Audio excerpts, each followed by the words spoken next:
pasaka. Šrekas. Per amžius. Kad dirbtų įmonėje. Labas, Mariau. Labas. Tai papasakok mums trumpai, ką tu veiki įmonėje Impact Brands. Kūrėme vizualinę istoriją. Ne 1000 žmonių mato, bet mato milijonai žmonių. Būtent tavo sukurtą vaizdo įrašą. Ir ką tau pačiam tai reiškia, tas žinojimas, kad tavo sumontuotą klipą mato šitiek daug žmonių? Mano svajonė buvo nuo mažumės patekti į Hollywoodą, tai čia toks kaip ir, galim sakyti, vaizdo įrašą Amerikai rodome, tai kaip ir visą Ameriką mato, tai ne tik Amerika, ir daugiau kitų šalių mato. Tai jau vienu žingsniu arčiau Hollywoodo. Jo. Nežinau, dar nueisiu visai gerai čia, mas matyti. O gal gali tada trumpai papasakoti, nuo ko viskas prasidėjo ir kaip tu prisijungiai prie įmonės? Visada svajodavau kurti filmus, vaikystėje ir kurdavom filmus, gaudavosi kažkas nesigaudavo, tada studijas kažkaip su to siejau, pasibaigiau studijas, bet tada studijas pabaigus neradau iš karto darbą, nuėjau kitą profesiją dirbti, telefonus tvarkydavau, ateidavo mačiutės, skaidas tvarkyti telefoną, sutvarkau laimingas mačiutės išeina. Bet sakau, aš šiaip nesu savo vietoj, reikia pakeisti kažkaip patį darbą. Užmačiau skelbimą Impact Brands'o ir pamėginsiu pakandidatuoti. Tai buvo labai juokinga, nes mano pirmas pokalbis buvo šiso mašinui, aš iš darbo išėjau ir reikėjo pokalbį, atsisėdau mašiną ir bandėm pravedę pokalbį. Po pokalbio gal patikau, nežinau, priėmė. Ko gero patikai, jeigu šiandien esi su mumis, ar ne? Tikriausiai patikau. O kaip tavo karjera vystėsi po to, nes pradėjai visai nuo kitos pozicijos, ar ne? Taip, teisingai. Pradėjau nuo grafikos dizainerio, video montažisto. Tai teko susidurti ir su web dizainu, ir su posterių gamyba, ir viskuo, kas yra grafikos dizaine. Laikui einant, pastebėjau, kad video man to labiau patinka. Kažkaip link to tikslo kažkaip anksčiau ėjau ir sakau, reikia link to ir toliau eiti. Taip ir įsivystė, su vadove pašnekėjom, įsidėjom planą, kaip tą pasiekti ir labai viskas gražiai gavosi. Ir labai laimingas, kur dabar esu. Ir šiai dienai esi komandos vadovas, tiesa? Tiesa. Ką tau reiškia būti komandos vadovu? Gal turit kokių ritualų su savo komanda? Gal kažkaip kitaip laiką kartu leidžiat? Mano tikslas yra žmonėm perduoti savo žinias, ką esu įgijęs studijų metais per praktiką, visur, kur esu gyvenime, galim sakyti, tai ir paruošti kaip specialistą jį. Tai toks, taip aš matau vadovą. O ritualai, ką mes darom, tai jo, mes turime kiekvieną savaitę po kompetitorių analizės, ką kitas įmonės daro, mes diskutuojame, mes juokiamės, žiūrim. Ne viską pritaikom, bet kažką gerą, kažką blogą pritaikom savo video kūrybai. Ir taip pat turime game sessioną, tai žaidimo sesija. Per kartą per mėnesį susirenkam, online, aišku, ir žaidžiam juokingus žaidimus visokius. Gal gali trumpai papasakoti apie vieną iš tų game session, gal yra kažkas, kas labai įsiminė? Neseniai žaidėm Gus Gus Duck žaidimą, ten toks kaip turi slapta nužudyti ir neįsiduoti. Skamba jau dabar įdomiai. Tai vieni būna žaidėjai, kurie vykdo užduotis, jie nėra žudikai, ir būna ten vienas, gal keletą žudikų, kurie turi slapta nužudyti ir pasislėpti, ir ten jų tikslas, kad jų neišbalsuotų. Manau, kad kiekvienas pabuvom žudikų ir linksmai pažaidėm. Esu girdėjusi, kad kūrybos komanda mėgsta kartais ir tokių kūrybiškų projektų užsisukti, ar ne, kad neužsistovėti rutinoje. Gal gali apie kokį nors tokį projektą papasakoti? Jo, mes darome workshopus, tokias sesijas, per kurias galvojam įdomiausias tokias idėjas, kaip mes čia galim kažką naują įvesti į savo darbo rutiną. Tai workshopai, mes tą brainstorminamo sesijos. Mariau, minėjai, kad tavo kaip komandos vadovo tikslas yra, ar ne, apmokyti naujuosius talentus. Ir kiek žinau, pas jūs tikrai nemažai praktikantų ateina į komandą. Tai kaip tu juos paruoši darbui? Pirmiausia, draugiškai reikia jas priimti. Tai aplinka, kuriai tada stengiasi, kad visi žmonės gerai jaustųsi, kad būtų laukiami ir įgytų naujų žinių, kad būtų jiems malonu tenais dirbti. Svarbiausias dalykas yra šiltai priimti. Nes jeigu tu ateisi ir jiems sakysi, iš karto numesi ten užduotis, darykit, ten pradėsi vadovauti, aš nemanau, kad žmogui tai patinka. Visas grožis yra paprastume. Gal atsimeni savo paties onboardingo procesą ir kaip tavęs įmonė laukia? Ganėtinai buvo paprasta susipažinti su visais, visi ganėtinai irgi šiltai priėmė, dar darydavo tokį prisistatymą visai įmoniai. Visoje įmonėje, dabar jau šiuo metu nebėra to, nes labai daug žmonių, kiekvieną ten mėnesį, ilgai, manau, trūktų laiko daug, kad visi prisistatytų, tai reikėjo ir ten prisistatyti. Tai ten jau buvo biškai streso, nes prieš visus vadovybę viską prisistatyti yra reikalų. Bet viskas irgi visi šiltai priėmė, nežinau, labai paprasta, nieko nereikia ten bijoti. Kadangi įmonėje esi jau netrumpą laiką, gal gali papasakoti apie tuos momentus, kurie tau įsiminė labiausiai? Galvoju. Momentus, kurie įsiminė labiausiai.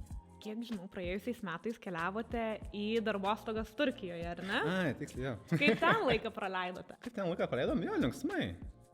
Linksmai praleidom. Ką nuveikėt? Maudėmės, valgiam, švediškas stalas buvo. Linksmai. Taigi žinai, buvai. Buvau, patiko ir man labai. Ne, ką mes ten nuveikėm, tai linksmai su komanda pasibildinom, su naujais žmonėmis susipažinom.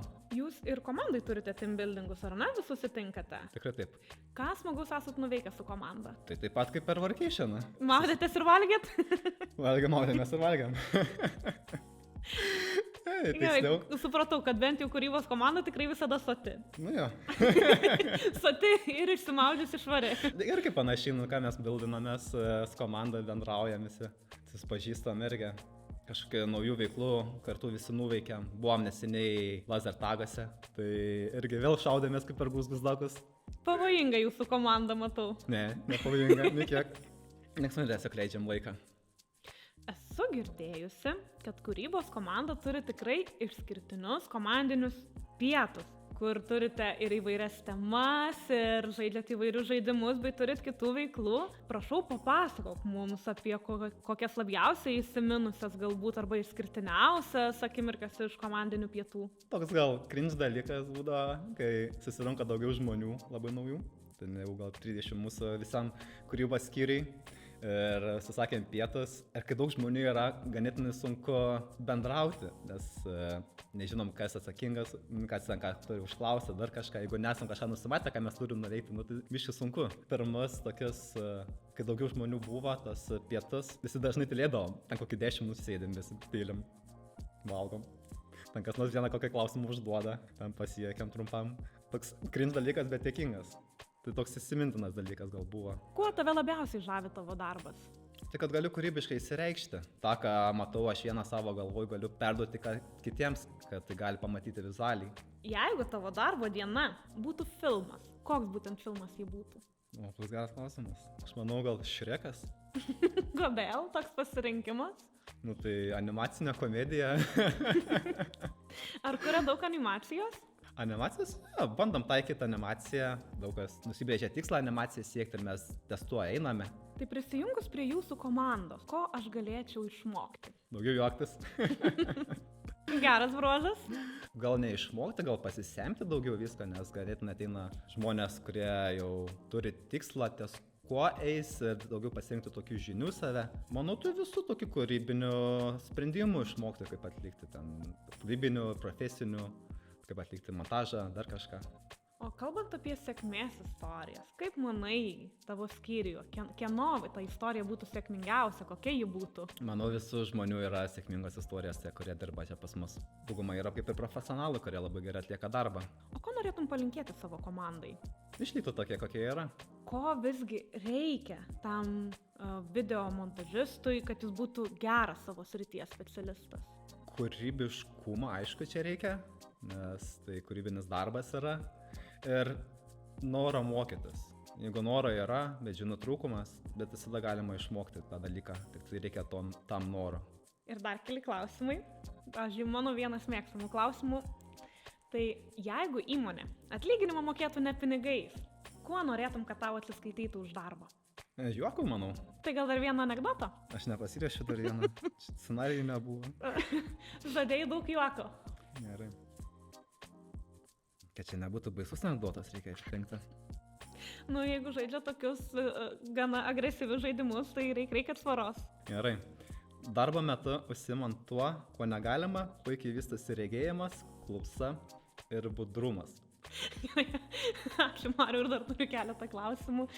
Tai vienas jų, jeigu tau reikėtų nupiešti impacterį, ar ne, įmonės darbuotoją, kaip tu jį pieštum? Kompiuterio ekraną. Tai tiesiog kompiuterio ekraną, ką dar jam pridėtum?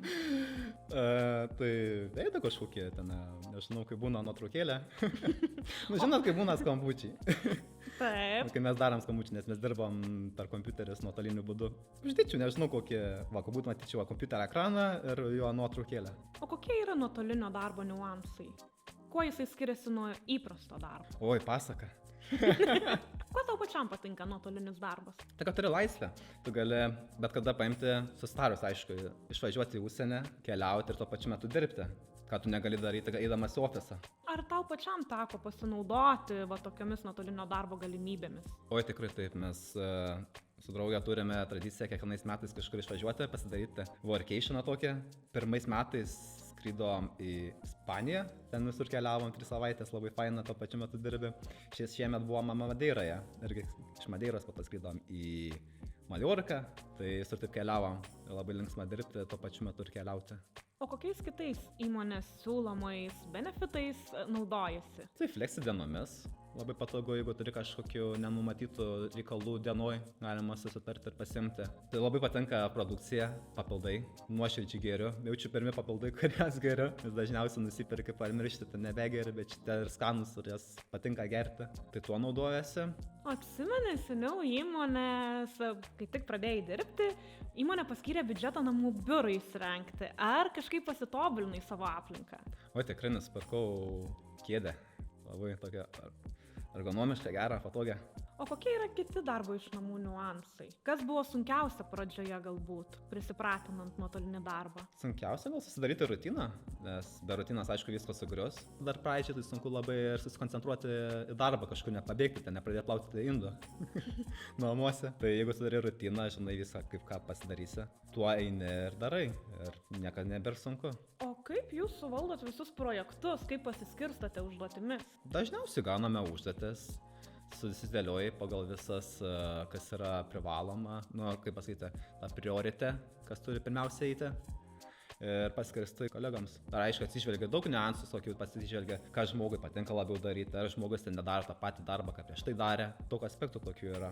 Už ką jautiesi dėkingas įmoniai? Už atlyginimą? Man žmogui reikia valgyti. Ne, čia toks paprasčiausias būtų atsakymas, bet už tai, kad leidžia tobulėtis, semtis žinių, daug augti kaip profesionalai toliau. O jeigu tu būtum toks super didvyris, ką norėtum pakeisti įmonėje su savo supergaliomis? Suteikti visiems nemirtingumą. Per amžius? Kad dirbtų įmonėje. Gerai, ačiū labai, Mariau. Ačiū, Vaida.